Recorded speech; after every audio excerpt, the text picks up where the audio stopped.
Hello and welcome to the Dead Air Dudes. I'm Izzy. I'm Raka Achar, and we're here because we have just binged the Ben. late Hulu series Deli Boys. We're here to talk about it. Yes, Deli Boys. All right, it's a dark comedy, emphasis on dark, emphasis on comedy, where well, let's just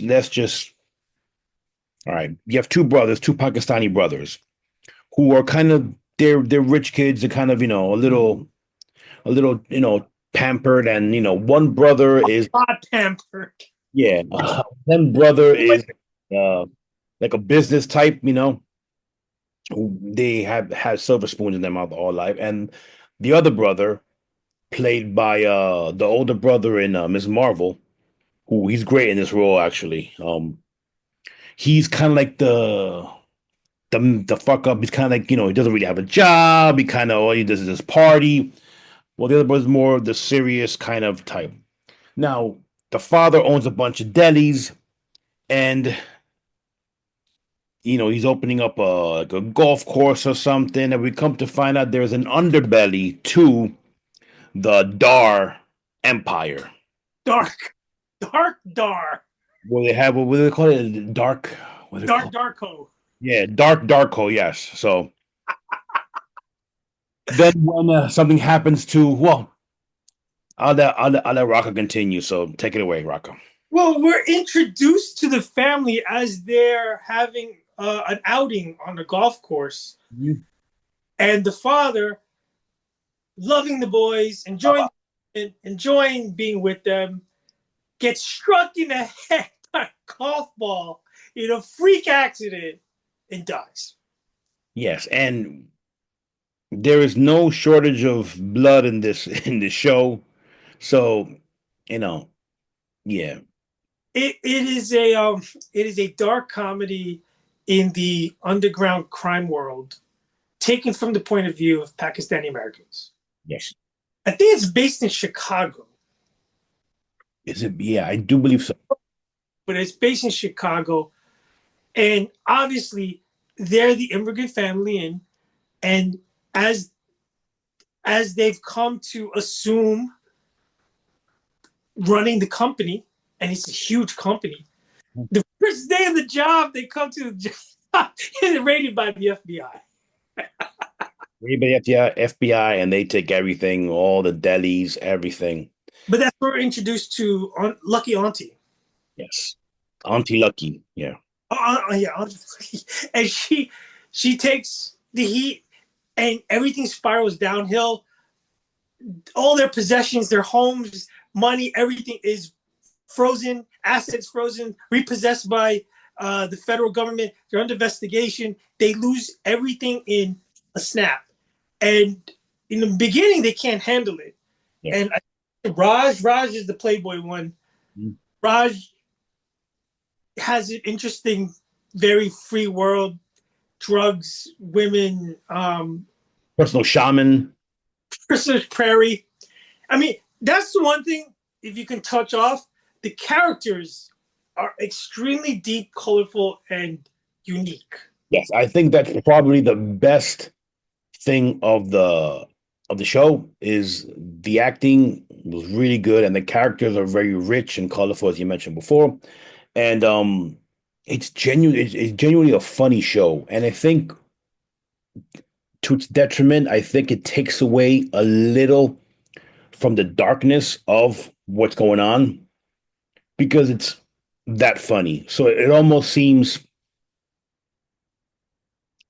tongue in cheek sometimes when it's trying to be that dark. Extremely tongue in cheek. They Um, 3 times they try to kill the guy. yeah. I mean, are we going spoilers here, or you want to? I think we could touch on big, minor spoilers because, like, we just mentioned something from episode 1 and 2, so it's not like Yeah. So we come to find out that Dark Darko is actually, and Baba, their father, was actually a criminal mastermind, and cool because you and I have worked in fast food and stuff. I mean, not to we work there, and you sit down and you watch like training videos. And he has training videos selling cocaine. and, and it's firmly tongue in cheek, but it's also played seriously, and it works, man. It works. I was pleasantly surprised by the show. I didn't know what to expect, but I was pleasantly surprised. The comedic chemistry between the actors is phenomenal because they keep really to their characters. You got the rich spoiled son, you got the other son who's got like a chip on the shoulder daddy complex. He's got to always prove himself, and he's straight and narrow. And all of a sudden, they're tossed into the dark underworld. I mean, first episode, they're involved in a murder. Like, oh, drugs, every total shock. You have the merging of cultures. You have the established mafia that runs everything. You have them bowing the knee. Their suppliers come from South America, Peru. You got everything and anyone. The And that dude, what's his name? Oh my God, he shows up at the last episode and he does the backflip. I'm like, what? I'm like, they touch everything. love that guy.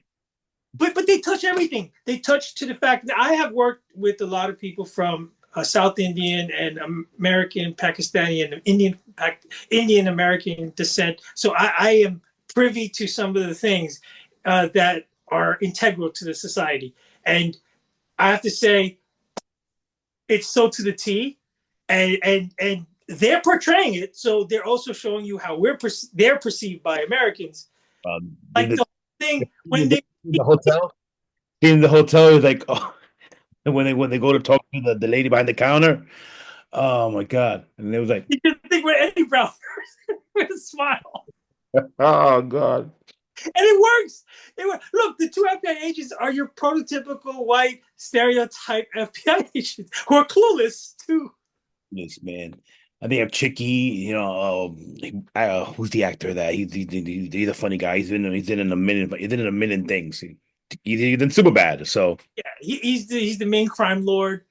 You got when they go to the Indian, okay, so not Pakistani, they're Indian American family. oh, That was hysterical. And the girl, the daughter who he's trying to impress, who was taken by Raj's good looks, she's doing like they thought it was Pikachu makeup. Oh, it was too funny. It was stick. She's doing like cosplay, and she's so Americanized. And then yeah, yeah. family, and then they're like Pakistani Indians. They don't trust each other. They hate each other. They call each other out. It was hysterical. Good.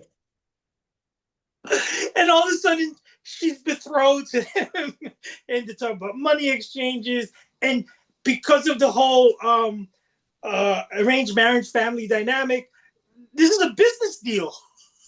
It's a business deal. It's when and then you have the other captains, the other capos. Oh, that was hysterical. Um, But they're trying to vote. I mean, yes, they poke fun at serious stuff. They're voting who's going to be in charge, and I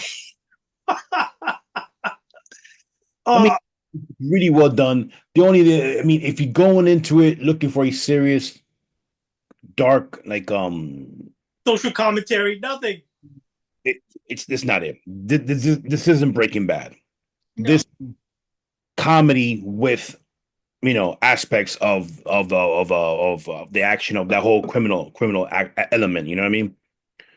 And they straddle that line. They do pretty well. I mean, there's a couple of things like, you're like really lucky. Well, just when did she become John Wick? I didn't know she was. But besides that, I mean, they have the ability to poke fun at themselves, and that's why we, the audience members, are disarmed. Because I'll say it, in today's hypersensitive culture, sometimes people are afraid to go there. yeah, And I like to and appreciate the fact that they go there right off the bat. So like we get this out of the way. And we're gonna ride some of it. And it works. Because it was every episode to me was largely entertaining.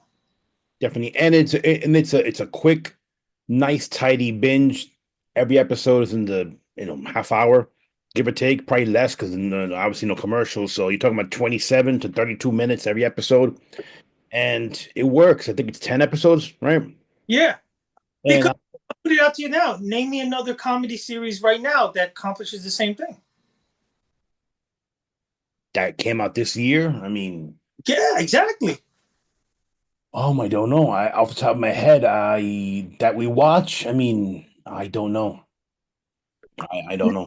And I gotta say that it's got a lot of good reviews, very good hype, and very rarely do I agree that it lives up to the hype.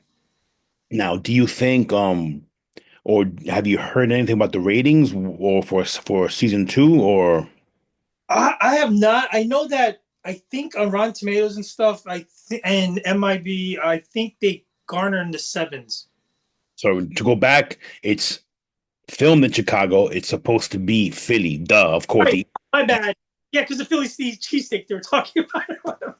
Yeah, so it's filmed in Chicago, based in Philly, and obviously as they intertwine that whole Philly East Coast world in there. They intertwine everything. I mean, sports. They're watching the Eagles game. And it goes crazy from there. I mean, it does poke fun of itself as a crime, Yeah. underground crime, organized crime series, and you have to appreciate it because something like Sopranos is dark comedy, but it's more dark than it is comedy, right? So this is more comedic than it is dark, and in that sense, it's freaking entertaining as hell. I laughed a lot. There's a few moments you do laugh out loud, and there's a few moments that you just chuckle right through the whole episode. No, I mean, it's well done. Just a quick search. They're teasing a season two because it ends that if the show doesn't come back, it ends. But there's so much more that could be done, obviously, with and critically, it's a critically acclaimed. It's but it leaves the door open for a season two. And It's, you, it's well done in the sense that there is one caveat to shows like this where it can get either preachy or extremely social commentary laden, right? And that can hijack the spirit of it all, which is it's a comedy. It's a family comedy tossed into circumstances. And I like the fact they maintained that throughout. Because you're right, if they took themselves a little too more seriously, if there was super serious scenes that overshadowed everything, you're kind of no man's land. Am I this? Am I that? This way, it's all straight lighthearted. it's yeah, it's as lighthearted as a crime show could be. You know, with The one guy, and they have like the cleaner guy come in. Drakkar Noir. Oh, that is the key to the whole. Oh my god! Again, there's some original things just like that, where Carnoir supposedly is the cologne of choice. It kills all odors, especially Well, not gonna spoil that, but suffice to say, give it a watch.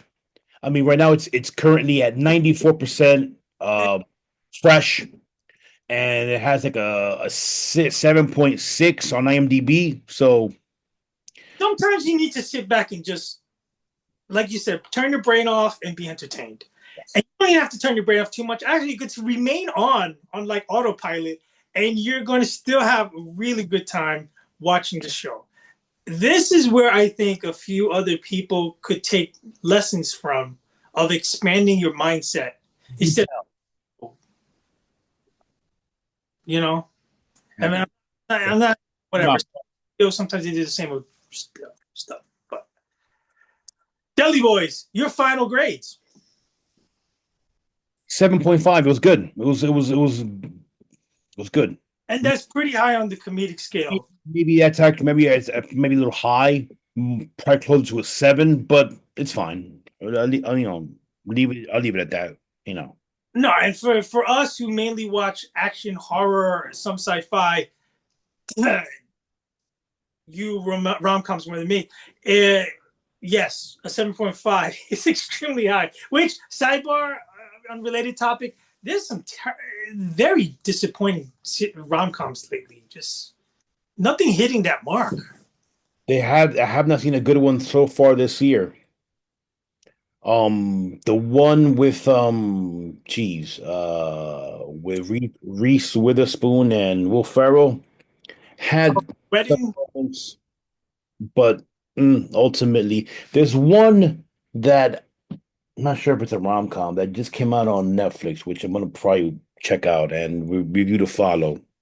Because even though that's not the mainstay here, there's actually two or three subplots of rom-coms in this series, Well, yeah, yeah, yeah, which is because hysterical too. The dynamics is nuts. not Rod, the other brother has a fiance, and well, I don't want to spoil that, but she doesn't know what's going on until she does, and well, yeah, And all that well and good when the money keeps pouring in. I just don't want to know how it's made. yes, And the other one has like a soulmate, but apparently he's open to more soulmates. You gotta love him. yeah, pretty much. So, Uh, what's your before we leave? What's your grade? Good. same neighborhood. I really, really, really liked it, and mostly I give this grade because in relative terms, there's nothing in its league at the moment. So I give it like a 7, 8 because uh, I find hard to find flaws. So check it out, Deli Boys, right now on Hulu/Disney Plus on Hulu. Check it out. It's a quick binge. You'll enjoy it. Ricard Noir. As usual, please let us know what you think. Please comment, like, and subscribe to the podcast and YouTube channel. And I'm Izzy. I'm Raka. Thanks for tuning in. And thanks for your feedback. Remember, this is on Hulu now. You can probably watch on other avenues. And as much as we, Nudge, you can also, yeah, it should be available everywhere, if you know what I mean. and it will be because it's the popularity is up there. To remember, always, always eat your achar and save the whales. Take care, everyone.